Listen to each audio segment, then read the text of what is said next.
বাংলাদেশের অন্তর্বর্তী সরকারের দায়িত্ব সব রকম সহিংসতা ও উস্কানি থেকে ধর্মীয় সংখ্যালঘুদের নিরাপত্তা নিশ্চিত করা।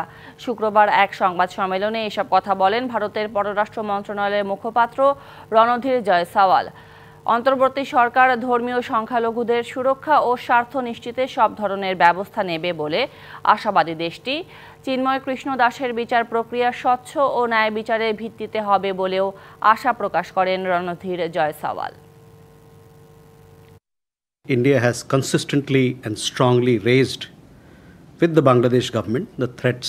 বাংলাদেশে ক্রমবর্ধমান কট্টরপন্থী বক্তব্য নিয়ে আমরা উদ্বিগ্ন। একে শুধু মিডিয়ার অতিরঞ্জন বলে উড়িয়ে দেয়া যায় না। আমরা এ নিয়ে বারবার আমাদের উদ্বেগ তুলে ধরেছি। ভারতের অবস্থান পরিষ্কার। বাংলাদেশে সংখ্যালঘুদের সুরক্ষা নিশ্চিত করতে হবে তাদের সরকারকেই। আমরা আশা করছি চিন্ময় কৃষ্ণ দাসের বিচার প্রক্রিয়া স্বচ্ছ থাকবে। We once again call upon Bangladesh to take all steps. নগদের সর্বোচ্চ বার 167 টাকা রিচার্জে পাবেন 1 লাখ টাকা পুরস্কার। আরও আছে প্রতি সপ্তাহে পুরস্কার ও ক্যাশব্যাক।